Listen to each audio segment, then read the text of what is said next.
नमस्कार and welcome to world history. आज के इस वीडियो में हम डिस्कस करेंगे कि किस तरीके से यूक्रेन रशिया की वॉर जो है वो टाली जा सकती थी और किस तरीके से नेटो का यहाँ पे एक बहुत ही बड़ा इम्पैक्ट है इस वॉर को स्टार्ट करने का। इसके पहले अगर आपने चैनल को सब्सक्राइब नहीं किया है तो सब्सक्राइब टू वर्ल्ड हिस्ट्री।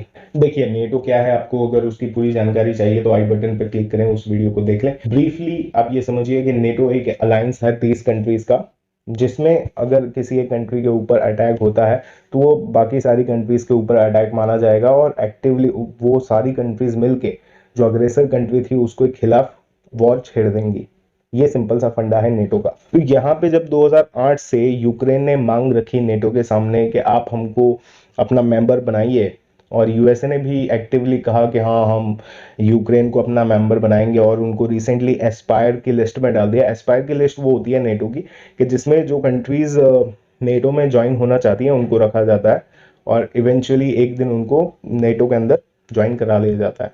तो अब ये नेटो की वजह से ये वॉर कैसे ज्वाइन हुई वो मैं आपको बताता हूँ कि व्लादिमीर पुतिन ने अभी रिसेंटली जब ये पूरा वॉर का सिनारियो बन रहा था तब बोला था नेटो को कि आपने 1991 में जब बर्लिन वॉल गिरा दी गई थी और जर्मनी का यूनिफिकेशन हुआ था, अगर उसकी जानकारी चाहिए आपको तो कमेंट बॉक्स में जरूर कमेंट करें। तब यूएसए ने और नेटो ने रशियन फेडरेशन है उसको एक प्रॉमिस दिया था कि हम जर्मनी को मेंबर बना रहे हैं पर हम जर्मनी के आगे, वेस्ट जर्मनी के आगे कभी नहीं बढ़ेंगे। हम सोवियत यूनियन के जो पुराने कंट्रीज हैं उनको कभी भी अपना मेंबर नहीं बनाएंगे। पर व्लादिमीर पुतिन का कहना ऐसा है कि उस प्रॉमिस को यूएसए ने और नेटो ने तोड़ा है और बहुत सारी ईस्टर्न यूरोप की कंट्री जो पुरानी सोवियत यूनियन के साथ मिली हुई थी उनको नेटो ने अपने अंदर मेंबर बनाया है, उनको जो रशिया के लिए एक थ्रेट माना जाएगा। क्योंकि ऑब्वियस सी बात है नेटो क्या करता है कि जो भी मेंबर स्टेट होता है वहां पे अपनी ट्रूप्स तो डिप्लॉय करता ही है, साथ ही साथ जो न्यूक्लियर वेपन है उसको भी डिप्लॉय करके रखता है। तो यही रशिया का एक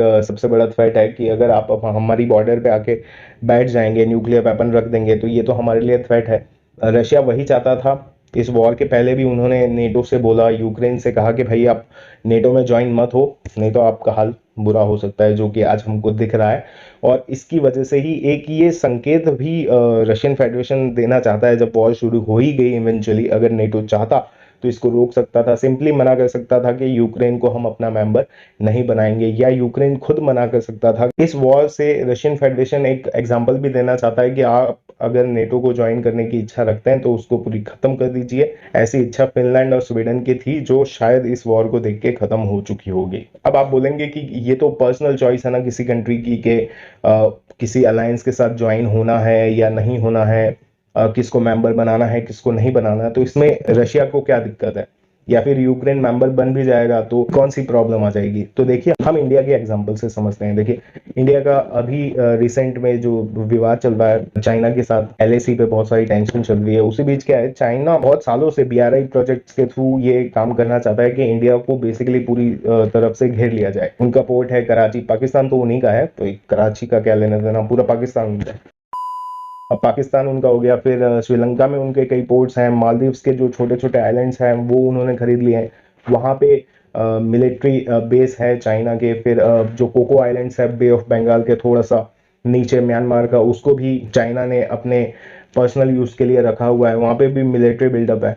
तो इस तरीके से अगर हमको इंडिया को अगर चाइना घेरता चला जाएगा तो ये हमारे लिए एक थ्रेट रहेगा। जैसा कि अभी रशिया को यूक्रेन की तरफ से थ्रेट दिख रहा था तो वो हमारे साथ भी हो सकता है। तो कभी एक ऐसा पॉइंट भी आ सकता है जब इंडिया भी ये सोचे कि ये हमारे आजू बाजू में जो है थ्रेट बनाया जा रहा है। क्योंकि अभी तो कोई न्यूक्लियर डेवलपमेंट वहां पे चाइना ने की नहीं है, पर जिस दिन हम्बनटोटा पोर्ट या कराची पोर्ट या कोको आइलैंड तो बहुत ही ज्यादा नजदीक है इंडिया के अंडमान एंड निकोबार से, तो वहां पे अगर डिप्लॉयमेंट न्यूक्लियर वेपन्स की करना शुरू करता है तो ये इंडिया के लिए भी एक जेन्युइन थ्रेट है। तब हम भी शायद यही करेंगे कि चाइना के ऊपर अग्रेसिवली अटैक भी करना पड़े हमको। तो ये सिचुएशन रहती है एक कंट्रीज की दूसरे कंट्रीज के साथ। तो यहाँ पे नेटो सिंपली मना कर सकता था कि हम मेंबर नहीं बनाएंगे यूक्रेन को, तो ये वॉर शायद से नहीं होती और इतनी जाने इतनी कैजुअलिटी नहीं जाती। देखिए दोनों तरफ से कैजुअलिटीज हो रही है, यूक्रेन की तरफ से भी और रशिया की तरफ से भी। तो war is not a solution to anything. आप क्या ओपिनियन रखते हैं वो भी शेयर कर सकते हैं आप कमेंट सेक्शन में कि क्या नेटो चाहता वाकई में तो ये कर सकता था या नहीं कर सकता था। कमेंट कीजिएगा कमेंट बॉक्स में। अगर वीडियो पसंद आया तो लाइक करें, चैनल को सब्सक्राइब करें, क्योंकि history repeats itself. Thank you.